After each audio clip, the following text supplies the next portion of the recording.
চাইছে DS News 24/7 prime টাইমৰ সৈতে ষ্টুডিঅ'ত মই ডেইজি মুখ্যমন্ত্ৰী ডক্টৰ হিমন্ত বিশ্ব শৰ্মাৰ বৃহৎ ঘোষণা ডিচেম্বৰত কৰা হ'ব বহুকেইখন আঁচনি বিতৰণ শিক্ষাৰ্থীৰ মাজত চাইকেল স্কুটাৰৰ লগতে বিতৰণ কৰা হ'ব আনন্দৰাম বৰুৱা নগদ বঁটা আঁচনি শিক্ষাৰ্থীসকলৰ লগতে সামগ্ৰিকভাৱে জনসাধাৰণক বিতৰণ কৰিব লগা আন কেইবাটাও আঁচনিৰ কথা উল্লেখ কৰে ৰাজ্যৰ মুখ্যমন্ত্ৰী ডক্টৰ হিমন্ত বিশ্ব শৰ্মাই ৰাজ্যৰ ঠিকাভিত্তিক শিক্ষকসকলৰ বাবে আহিল ভাল খবৰ 4669টা শিক্ষকৰ পদ নিয়মীয়াকৰণৰ বাবে আবেদন বিচাৰিছে ৰাজ্যৰ শিক্ষা বিভাগে সামাজিক মাধ্যম যোগে এই খবৰ প্ৰকাশ কৰে শিক্ষামন্ত্ৰী জনোজ পেগুৱে অতিৰিক্ত ঠিকাভিত্তিক শিক্ষকসকলে অফিচিয়েল ৱেবছাইট maidhamik.assam.gov.in যোগে এই পদৰ বাবে আবেদন কৰিব পাৰিব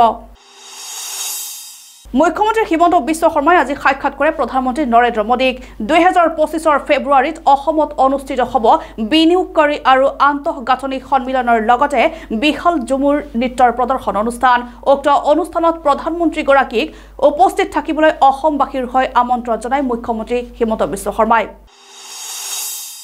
বাংলাদেশৰ সামগ্ৰী নিকিনে ভাৰতে বাংলাদেশৰ সৈতে সকলো ধৰণৰ ৰপ্তানি আৰু আমদানি সেৱা বন্ধ কৰিলে শ্ৰীভূমি জিলাৰ ৰপ্তানি আৰু আমদানি ব্যৱসায়ী সন্থাই বাংলাদেশত সংখ্যালঘু সম্প্ৰদায়ৰ ওপৰত হোৱা আক্ৰমণৰ প্ৰতিবাদত এই সিদ্ধান্ত গ্ৰহণ কৰিছে 4টাকৈ আমদানি আৰু ৰপ্তানি সংস্থাই আজি অসম দিৱস বৰ অসমৰ ভেটি গঢ়োতা 600 বছৰীয়া আহোম ৰাজতৰ প্ৰথমগৰাকী স্বৰ্গদেউ চাওলুং চুকাফাক স্মৰণ অসমবাসীৰ 1228 খ্ৰীষ্টাব্দৰ আজিৰ দিনটোতেই মধ্যযুগীয় বৰ অসমৰ প্ৰথমজন স্বৰ্গদেউ চাওলুং চুকাফাই পাটকাই পৰ্বত হৈ প্ৰৱেশ কৰিছিল অসমত আজি যেটো মৃত্যু দিৱসত আমি চুকাফা দিৱস পালন কৰিব লৈছো এইটো আমাৰ কাৰণে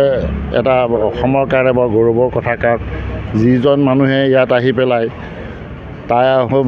ৰাজ্য প্ৰতিষ্ঠা কৰি আজি 600 বছৰ ৰাজত্ব কৰি গ'ল তেওঁলোকে বখাদৰ কৰিব তাৰ কাৰণে AGP দিনত গণপৰিষদৰ দিনত এই চুকাফাৰ মৃত্যু দিৱসটোকে অসম দিৱস হিচাপে পালন কৰিব ল'লে আৰু গোটেই অসমতে এতিয়া অসম দিৱস হিচাপে চুকাফা দিৱসটো পালন কৰে আৰু ই সঁচাকৈ আমাৰ কাৰণে এটি গৌৰৱৰ কথা যে যিজন মানুহে আহি বিনা যুদ্ধৰে সকলোৰে মিতি কৰি সকলোৰ লগত সম্পৰ্ক কৰি পেলাই এখন সমৃদ্ধিশালী অসম গ্ৰহণ কৰি থৈ গৈছিলে তাৰে নাতিপুতি হিচাপে আজি আমি 13 দিৱসটো পালন কৰিবলৈ ওলাইছোঁ আৰু প্ৰত্যেক বছৰে আমাৰ প্ৰতিষ্ঠা হোৱা দিনৰ পৰাই এই জয়া ভৱনত আমি চুকাফাৰ দিৱস পালন কৰি আহিছোঁ এতিয়া খালি আমাৰ সংকট আহি পৰিছে এইকাৰণে যে যি চুকাফাই 600 বছৰ ৰাজত্বৰ ৰাজধানী কৰি থৈ গৈছিলে সেই ৰাজধানী আমাৰ যোৰহাটত প্ৰতিষ্ঠা হৈছিলে তাত 5জন ৰজা শাসন কৰা থাকি গৈছিলে কিন্তু সেইটো এতিয়া আমাৰ সংকটত পৰিছে কাৰণ সেইটো যদিও চৰকাৰে হাতত দিছে প্ৰণাম বুলি কৈ গ'ল মুখ্যমন্ত্ৰী শৰ্মা ডাঙৰীয়াই কিন্তু এতিয়া তাত বেলেগ কিবা বনোৱাৰ ব্যৱস্থা কৰা দেখা গৈছে সেইকাৰণে আমি সন্দেহ কৰিছোঁ যে এই যদি আমি যোৰহাটৰ যিটো ৰাজধানী আছিলে ৰাজকাৰেং আছে তাক যদি উদ্ধাৰ কৰি পেলাই তাক যদি প্ৰতিষ্ঠা কৰিব পাৰোঁ তেতিয়াহে চুকাফাক আচল সন্মান দিয়া হ'ব আৰু তেওঁৰ শেষ ৰাজধানী আমি ৰক্ষা কৰাৰ কাৰণে সকলোৱে চেষ্টা কৰিছোঁ আৰু আপোনালোকেও বিভিন্ন ধৰণে যোৰহাটীয়া ৰাইজ হওক অসমৰ ৰাইজ হওক যিসকলে চুকাফাক নিজৰ পিতৃ বুলি ভাবে তেখেতসকলে সকলোৱে যদি একগোট হৈ লাগে নিশ্চয় আমি এখন সুন্দৰ ৰাজধানী যোৰহাটত প্ৰতিষ্ঠা কৰিব যাৰ যোগেদি তাই আমাৰ গোটেই যুৱকসকলৰ কাৰণে আমি এটা বাট দি থৈ যাব পাৰিম যাৰ যোগেদি আমাৰ টুৰিজিম ডিপাৰ্টমেণ্টৰ এটা ডাঙৰ সম্পদ হ'ব আমি বিগত বৰ্ষৰ দৰে এবাৰো বিল এছেট অসম নাজিৰা আৰু শিমলুগুৰি আঞ্চলিক সমিতিৰ যৌথ উদ্যোগত ঐতিহাসিক ৰাজকাৰেঙত আমি 500 গছ বন্তি প্ৰজ্বলন কৰি আহিছোঁ যাতে আজি এই পবিত্ৰ অসম দিৱস তথা চাওলুং চুকাফা দিৱস অসমৰ জনক বুলি কোৱা হয় অসমীয়া প্ৰথম জনক অসমীয়া আৰু অসমক প্ৰতিষ্ঠা কৰা প্ৰথমজন ব্যক্তি স্বৰ্গদেউ চাওলুং চুকাফা তেখেতৰ সৌৰিয়ে আমি প্ৰতিটো মুহূৰ্তত বন্তি প্ৰজ্বলন কৰি আহোঁ তেওঁক শ্ৰদ্ধাৰে নিবেদিছোঁ আৰু সেয়েহে আমি এটা কথা আমি সকলোকে অৱগত কৰোঁ আজিকালি বিভিন্ন ধৰণৰ যোগেদি আমি দেখিবলৈ পাওঁ আমাৰ যি ধৰণে অসমখনক বাহিৰৰ যিবোৰ গোষ্ঠী বা বাহিৰৰ যিবোৰ সংস্কৃতিয়ে যি ধৰণে গ্ৰাস কৰিছে কিন্তু আমাৰ থলুৱা যিসমূহ বীৰ বীৰংগনা আছে থলুৱা যিবোৰ নীতি নিয়ম আছে তেওঁলোকে পাহৰি পেলাইছে সেইকাৰণে সমগ্ৰ অসমবাসীক আহ্বান কৰিছোঁ বিগত সমূহতো আহ্বান কৰিছোঁ এই স্বৰ্গদেউ চাউলুং চুকাফাই হওক, লাচিত দিৱসেই হওক, বীৰ ৰাঘৱ মৰাণ দিৱসেই হওক, সৰ্বানন্দ সিংহ দিৱসেই হওক বা চিলাৰায় দিৱসেই হওক, এই পবিত্ৰ ক্ষণ যিটো সময়ত তেওঁলোকে অসমখনক ৰক্ষা কৰিছিলে, বহিৰাগতৰ বা মোগলৰ বিৰুদ্ধে যুদ্ধ কৰি অসমখনক ৰক্ষা কৰি থৈ গৈছিলে, তেওঁলোকৰ ব্যক্তিক সেইসকল ব্যক্তিক সদায় সন্মান কৰাটো আমি নিশ্চয় প্ৰযোজ্য বুলি ভাবোঁ। কিন্তু সেইকাৰণে আমি বিগত সময়তো আহ্বান কৰিছোঁ, এতিয়াও আহ্বান কৰিছোঁ যাতে স্বৰ্গদেউ চাউলুং চুকাফাই হওক, লাচিত বৰফুকনে হওক, মানুহৰ হিৰে হিৰে অন্তৰ আত্মাই প্ৰবাহিত হৈ থকাটো আমি প্ৰতিটো মুহূৰ্তত বিচাৰোঁ। সেয়েহে আজি সকলো ৰাইজক সাক্ষী কৰি এই স্বৰ্গদেউ চাউলুং চুকাফাৰ দিৱসটিত ৰাজকাৰেঙত আমি 500 গছ বন্তি প্ৰজ্বলন কৰিছোঁ আৰু আমি আশীৰ্বাদ বিচাৰিছোঁ তেওঁলোক য'তেই আছে আমাক আশীৰ্বাদ কৰক। অসমীয়া আইসকলে আমি যাতে কাম কৰিব পাৰোঁ, ৰাইজৰ হকে কাম কৰিব পাৰোঁ, য'তে আছে তাৰ পৰা আমাক জংকি প্ৰদান কৰিবৰ কাৰণে অনুৰোধ জনাইছোঁ। 2026 পৰ্যন্ত এদিনো নুশুৱে বিধায়ক অখিল গগৈয়ে। বিজেপিক পৰাজিত কৰিবৰ বাবে 2026লৈকে কষ্ট কৰিবলৈ পণ লৈছে ৰাইজৰ দলে। 26ৰ নিৰ্বাচনত বিজেপি অগপ আৰু UPPLৰ মিত্ৰজোঁটক পৰাজিত কৰিবলৈ সংকল্প বিধায়ক অখিল গগৈৰ। 2026 পৰ্যন্ত এদিনো ঘৰত নুহু, মানে ৰাতি শুম, গোটেই দিনটো অকল দলৰ কাম কৰিম, বিজেপিক হৰুৱাবৰ কাৰণে প্ৰত্যেক দিনাই কষ্ট কৰিম। এইটোৱে হ'ল আমাৰ ৰাইজৰ দলৰ আজিৰ দিনটোৰ সংকল্প। মই সংকল্প লৈছোঁ ৰাইজৰ দলৰ সভাপতি হিচাপে আৰু আমাৰ দলৰ কেন্দ্ৰীয় কমিটিৰ নেতৃবৰ্গই সংকল্প লৈছে যে 2026 চনত আমি যিকোনো প্ৰকাৰে বিজেপি, AGP আৰু UPPLৰ যিটো সন্মিলিত শক্তি, সেই শক্তিক আমি সম্পূৰ্ণৰূপে পৰাজিত কৰিম। ভাবোঁ যে 2026 চনত বিজেপি আৰু AIDF, হিন্দু সাম্প্ৰদায়িক দল বিজেপি আৰু মুছলমান সাম্প্ৰদায়িক দল AIDF, এই দুইটা দলক আৰু AIDFৰ চৰ্দাৰ মৌলানা বদৰুদ্দিন আজমল আৰু বিজেপিৰ চৰ্দাৰ হিমন্ত বিশ্ব শৰ্মাক আমি বাংলাদেশলৈ পঠিয়াই দিব লাগিব। 2026ত আমি সকলোৱে একেলগে খেলিবই লাগিব। কংগ্ৰেছে এতিয়া দৌৰ মাৰি আমাৰ লগত আহিবই লাগিব। কংগ্ৰেছৰ কোনো উপায় নাই। কংগ্ৰেছে মুখেৰে যিয়েই নকওক লাগিলে, যদি বিৰোধী ঐক্যমঞ্চৰ লগত নাথাকে, কংগ্ৰেছে 2026ত গুহাৰণ দিব, বেয়াকৈ হাৰিব। সেইকাৰণে মই ভাবোঁ যে কংগ্ৰেছে 2026ত ঐক্যবদ্ধ হ'বই লাগিব।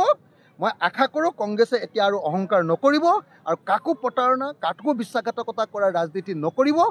এইবিলাক গো মাংসক লৈ কোনো ৰাজনীতি কৰিব নালাগে। আৰু মই কংগ্ৰেছকো আহ্বান জনাইছোঁ, এইবোৰ গো মাংস চুমাংস এইবিলাক চিঞৰি থাকিব নালাগে, এনেই মিছামিছি সাম্প্ৰদায়িক কথাবিলাক পাতি থাকিব নালাগে। কোনে কি মাংস খাই নিজৰ নিজৰ মতে খাই থাকিব। মইতো গাহৰিটো খামেই, যোনে যি ক'লেও মই গাহৰি খামেই ভাই, মিছাকৈ লাভ নাই। মই আহোম মানুহ, মই গাহৰি নোখোৱাকৈ ক'তো থাকিব নোৱাৰোঁ। যোনে যি কয় কৈ থাকিব, চবেই নিজৰ নিজৰ মতে খাদ্য খাবলৈ দিব লাগে। মুছলমান মানুহে গৰু মাংস খাই খাব। হিমন্ত বিশ্ব শৰ্মাৰ কি ডাল লাগিছে? ভোট বিচাৰি গৰু মাংস দিব পাৰে, বাকী সময়ত মানুহে গৰু মাংস খাব নোৱাৰে। এইটো কি বস্তু হ'ল? মই গাহৰি মাংস খাওঁ, মোক পৃথিৱীৰ কোনোবাই গাহৰি মাংস নাখাওক বুলি কৈ চাওকচোন, মই সোধাই আহিম। যদি হিমন্ত বিশ্বই মোক কওক যে আহোমে গাহৰি মাংস খাব নালাগে, হিমন্ত বিশ্ব শৰ্মাক ঘৰৰ পৰা উলিয়াই আনিম নে নাই চাই থাকিব আপুনি। এইবোৰ ৰাজনীতি বেয়া ৰাজনীতি। কোনে কি মাংস খায় এইবিলাক ৰাজনীতি কোনেও কৰা উচিত নহয়। আৰু মই কংগ্ৰেছকো আহ্বান কৰোঁ যে এইবোৰ গো মাংস চুমাংস এইবিলাকৰ কথা কৈ থাকিব নালাগে। 2026 চনত আমি বিজেপিক খেদিব লাগে। বিজেপিক খেদিলেহে আমি উন্নয়ন কি কৰিম সেইটো কথা ৰাইজক ক'ব লাগে। এতিয়া ৰাইজ সাজু হৈছে 2026ত বিজেপিক খেদিবলৈ। মহাৰাষ্ট্ৰত আজিও সিদ্ধান্ত লহল মুখ্যমন্ত্ৰী হ'ব কোন। একনাথ সিন্দেৰ অনুপস্থিতিৰ বাবে একমতত উপনীত হ'ব পৰা নাই বিজেপি, NCP আৰু শিৱসেনাই। বিজেপিৰ মতে 5 ডিচেম্বৰত শপত ল'ব মহাৰাষ্ট্ৰৰ নতুন চৰকাৰে।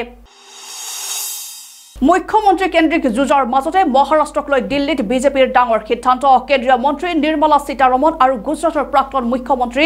বিজয় ৰূপানীক মহাৰাষ্ট্ৰৰ বিধায়কৰ বৈঠকৰ পৰ্যবেক্ষকৰ দায়িত্ব। নতুন চৰকাৰৰ শপত লোৱাৰ পূৰ্বে বিজেপি বিধায়কৰ বৈঠক হোৱাৰ সম্ভাৱনা। গাহৰি সিন্ডিকেটৰ বিৰুদ্ধে প্ৰতিবাদ সাব্যস্ত কৰি আক্ৰমণৰ বলি সাংবাদিক। প্ৰশাসনৰ নিৰ্দেশ অমান্য কৰি শিৱসাগৰত অসাধু চক্ৰই চলাই আছে গাহৰি সিন্ডিকেট। সোৱাইন ফিভাৰৰ বাবে শিৱসাগৰত নিষেধাজ্ঞা আৰোপ কৰিছিল গাহৰিৰ কিনা বেচা আৰু সৰবৰাহত।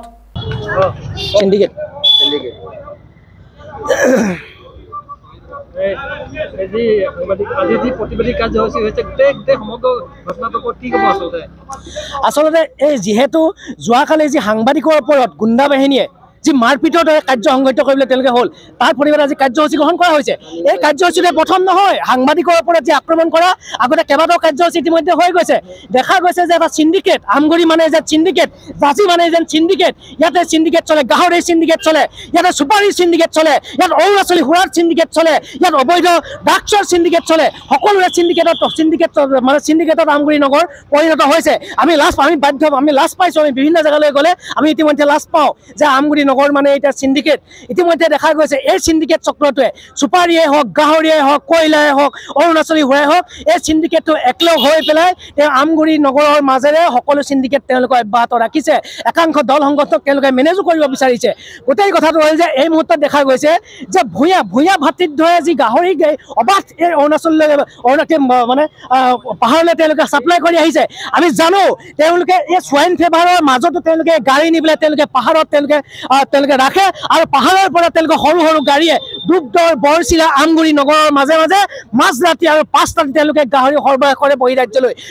বেলেগ জিলালৈ তেওঁলোকে সৰবৰাহ কৰি আহিছে। আৰু এই সম্পৰ্কত যেতিয়া আমি প্ৰশাসনক অৱগত কৰোঁ নহয়, প্ৰশাসনে কিন্তু নীৰৱ ভূমিকা গ্ৰহণ কৰা ইতিমধ্যে দেখা পাইছোঁ। এই যে চক্ৰটো, এই চিণ্ডিকেট চক্ৰৰ যে গুণ্ডা বাহিনীৰ যে অতপলি যে বৃদ্ধি হৈছে, আজি সাংবাদিকক তেওঁলোকে মাৰপিট কৰিছে, কাইলৈ তেওঁলোকে প্ৰশাসনক মাৰপিট কৰিব। প্ৰশাসনক আমি সেইবাবে সকীয়াই দিছোঁ, শিৱসাগৰ SP-জনক সকীয়াই দিছোঁ, SP মহোদয় আপুনি খিলঞ্জীয়া নহয় নেকি যে এই মুহূৰ্তত সাংবাদিকৰ ওপৰত আক্ৰমণ কৰিছে, আপুনি শুই আছে? আৰু আমগুৰি এই OC-জন আপুনিও কি অসমীয়া নহয় নেকি? এই মুহূৰ্তত চিণ্ডিকেট চক্ৰৰ দালালিয়ে আহি পেলাই সাংবাদিকৰ ওপৰত মাৰপিট কৰিছে, তুমি কিন্তু এই মুহূৰ্তলৈকে শুই আছা। গতিকে আমি দাবী জনাইছোঁ অতি সোনকালে এই চিণ্ডিকেট চক্ৰৰ লগত জড়িত এই গুণ্ডা বাহিনীটোক গ্ৰেপ্তাৰ কৰিব লাগে। ইতিমধ্যে আমি নিউজত দেখি আহিছোঁ, তেওঁলোকৰ ফটো ইতিমধ্যে ভাইৰেল হৈ আহিছে। গতিকে এই ভাইৰেল হোৱা ব্যক্তিকেইজনক, এই গুণ্ডাকেইজনক গ্ৰেপ্তাৰ কৰি জেল হাজতলৈ প্ৰেৰণ কৰক। অন্যথা কিন্তু এই সাংবাদিকৰ ওপৰত এই গুণ্ডা বাহিনীটোৱে মাৰপিট নহয়, ভৱিষ্যতে দিনে কিন্তু মৃত্যু পৰ্যন্ত ঘটাব পাৰে, কোনো সংগঠনৰ বিষয়ে বা মৃত্যু পৰ্যন্ত ঘটাব পাৰে। আমি জানিবলৈ বাধ্য হৈছোঁ যে এই চিণ্ডিকেট চক্ৰই গোটেই গুণ্ডা বাহিনীটো লগ হৈ পেলাই ৰাতি পুলিচৰ সৈতে মিতি ৰালি কৰি ঘূৰণীয়া মেজমেলত বহে, গোটেইবোৰ পইচাৰ খেল চলে। গতিকে পইচাৰ খেল চলাই চিণ্ডিকেট চক্ৰক আমগুৰিখন কৰিডৰ হিচাপে ব্যৱহাৰ কৰিবলৈ নিদি যাতে আমগুৰিখন ভদ্ৰ সমাজৰ এখন নগৰ হিচাপে পৰিণত হয়, এই ক্ষেত্ৰত সকলোৱে লাগক। সমষ্টি গুচি গ'ল, চক্ৰ বিষয়া কাৰ্যালয় গুচি গ'ল, এই চিণ্ডিকেট চক্ৰটো ক'ত শুই আছিলে তেতিয়া? তেওঁলোক কিন্তু নিমাত যেতিয়া এই কাৰ্যালয়লৈ গুচি যায় তেওঁলোকে ভাল পায়, তেতিয়াহে তেওঁলোকৰ অৰুণাচলী চুপাৰী, গাহৰি, ড্ৰাগছৰ এই সৰবৰাহত তেওঁলোকে গোটেই চিণ্ডিকেট চক্ৰটো ইয়াত দম্ভালি মাৰি দিব পাৰিব। আমি সঠিক কৃষক মুক্তি সংগ্ৰাম ইয়াত দাবী জনাইছোঁ, অতি সোনকালে এই চিণ্ডিকেট আমগুৰিত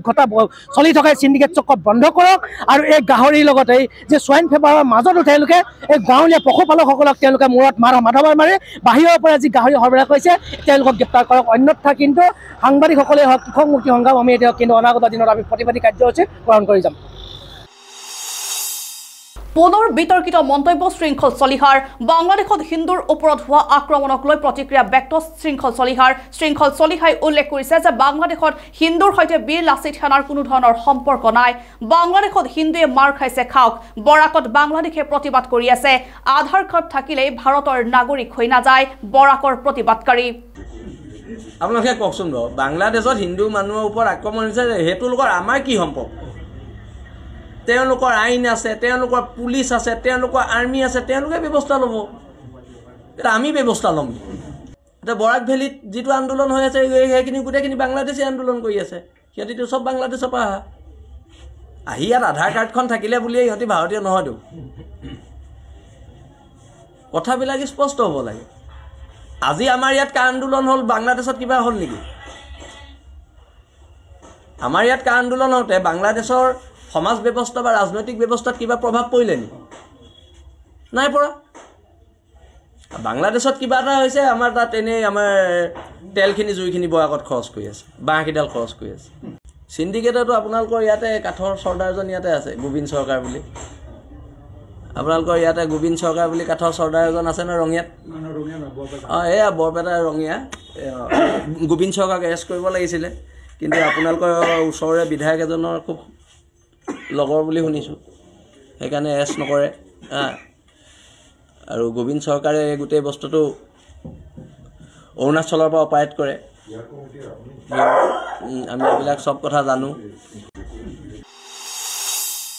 সংসদৰ অধিৱেশনৰ মাজতে পুনৰ 5 দফীয়া দাবীৰে দিল্লী অভিযান কৃষকৰ ভাৰতীয় কিষাণ পৰিষদৰ দিল্লী চলো কাৰ্যসূচী স্তব্ধ দিল্লীৰ জনজীৱন কৃষিভূমি অধিগ্ৰহণত পৰ্যাপ্ত ক্ষতিপূৰণ কৰ্মসংস্থাপন পুনৰ্বাসন কৃষিভূমি অধিগ্ৰহণত অধিগ্ৰহণ কৰা 20% ভূমি ঘূৰাই দিয়াকে ধৰি কৃষকসকলে বিভিন্ন দাবী উত্থাপন কৰে ভাৰতত অতিপাত গতিত বাঢ়িছে পেট্ৰল ডিজেলৰ বিক্ৰী কেন্দ্ৰীয় চৰকাৰে শেহতীয়াকৈ দাখিল কৰা এক প্ৰতিবেদনত পোহৰলৈ আহিছে এই তথ্য পেট্ৰলিয়াম প্লেনিং এণ্ড এনালিচিছ চেলৰ তথ্য অনুসৰি 2024 নৱেম্বৰ মাহত ভাৰতত ইন্ধনৰ ব্যৱহাৰ শক্তিশালীভাৱে বৃদ্ধি পাইছে ভাৰতত বৃদ্ধি পাইছে কয়লাৰ উৎপাদন শেহতীয়াকৈ কেন্দ্ৰীয় চৰকাৰে ৰাজহুৱা কৰা এক প্ৰতিবেদনত এই তথ্য পোহৰলৈ আহিছে কয়লা মন্ত্ৰালয়ৰ অস্থায়ী তথ্য অনুসৰি 2024 নৱেম্বৰ মাহত ভাৰতৰ কয়লা উৎপাদন 7.2% বৃদ্ধি পাই 90.62 মেট্ৰিক টন হৈছে 2023 নৱেম্বৰত ইয়াৰ পৰিমাণ আছিল 84.52 মেট্ৰিক টন উৎপাদনৰ লগতে বৃদ্ধি পাইছে কয়লাৰ ৰপ্তানিৰ পৰিমাণো সকলো ব্যৱসায়িক প্ৰতিষ্ঠানৰ ফলক বঙালী ভাষাত লিখিবলৈ কঠোৰ নিৰ্দেশ দিয়া হৈছে কলকাতাৰ সকলো ব্যৱসায়িক প্ৰতিষ্ঠানৰ সাইনবোৰ্ড বঙালী ভাষাত লিখিবলৈ কঠোৰ নিৰ্দেশ প্ৰদান কৰিছে কলকাতা নগৰ নিগমে ইয়াৰ বাবে নিগমে 2025 21 ফেব্ৰুৱাৰীলৈকে সময়সীমা বান্ধি দিছে এই তাৰিখৰ আগত কলকাতাৰ সকলো বিপণীৰ সাইনবোৰ্ড বঙালী ভাষাত লিখাটো বাধ্যতামূলক কুৱেইটৰ আন্তঃৰাষ্ট্ৰীয় বিমানবন্দৰত হাহাকাৰ প্ৰায় 60 গৰাকী ভাৰতীয় যাত্ৰীৰ 13 ঘণ্টাৰো অধিক সময় ধৰি বিমানবন্দৰত আবদ্ধ ভাৰতীয় যাত্ৰীসকল তেওঁলোকে যাত্ৰা কৰা গালফ এয়াৰৰ বিমানখন কাৰিকৰী বিজুতিৰ বাবে কুৱেইটত অৱতৰণ কৰিবলগীয়া হৈছিল নগৰ নাৰ্ছিং হোমত উত্তপ্ত পৰিস্থিতি অন্তঃসত্ত্বা নাবালিকাক গৰ্ভপাত কৰাৰ পিছতে মৃত্যু হোৱাৰ দাবী পৰিয়ালৰ নগাঁও আমোলাপট্টিৰ গোহাই নাৰ্ছিং হোমত মৃত্যু হয় নাবালিকাৰ নগাঁও শিৱনগৰৰ প্ৰগতি মেটাৰনিটি ক্লিনিকত চিকিৎসক ডাক্তৰ গোলাপ চন্দ্ৰ দত্তই কৰিছিল গৰ্ভপাত নাৰ্ছিঙতে ঢুকাই আছে আমি ডেড বডিটো পাইছোঁ ছোৱালীজনী ডেড বডিটোহে পাইছোঁ ইয়াত আহি এতিয়া ছোৱালী ঢুকাই আছে ডক্টৰে ছোৱালীজনী থৈ যায় কিনে ছোৱালীজনী মৰমৰ অৱস্থাত ধপধপাই আছে তাৰপিছত মোৰ ভণ্টি এজনীয়ে ডক্টৰ বিচাৰি ফুৰিছিলে তাৰপিছত ক'লে যে ছাৰ এজনক ইয়াৰে কৈছে ডক্টৰজনক মাতি দিয়ক ছোৱালীজনী এতিয়া মৰিব ধপধপাই আছে তাৰপিছতো কৈছে যে যি ডক্টৰ আনিছিলে এই ডক্টৰ আহিব লাগিব কিন্তু ডক্টৰক তথাপিতো ডক্টৰক সিহঁতে ফোন কৰি মাতা নাই নমতাৰ পিছত ছোৱালীজনী ধপধপাই থাকি মৃত্যু মুখত পৰিছে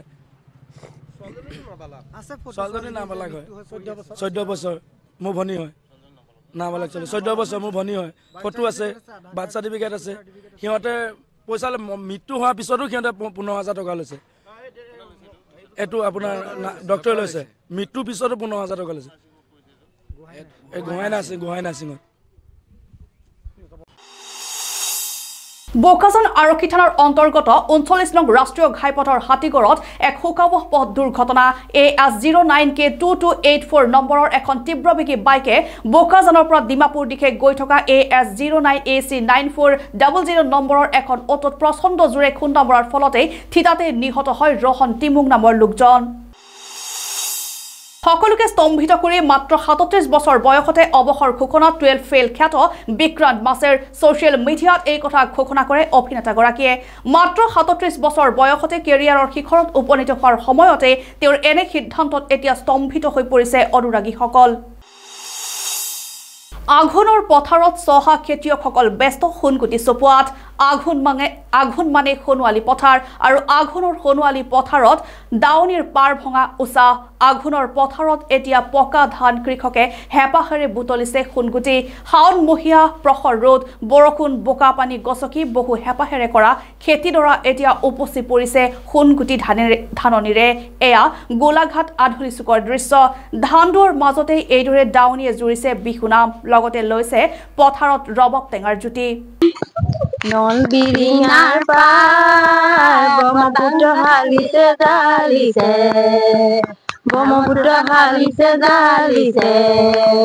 নলৰ বগলী আকাশত উৰিছে আহিছে বহাগী তাই বৰদলিলা হৈ মাক ঘৰলৈ গছে বনে ফলে ফুলে যাব গৈ তাই ধৰণী ধুনীয়া কৰি থৈ সেয়াই আৰু পাহৰি গৈছো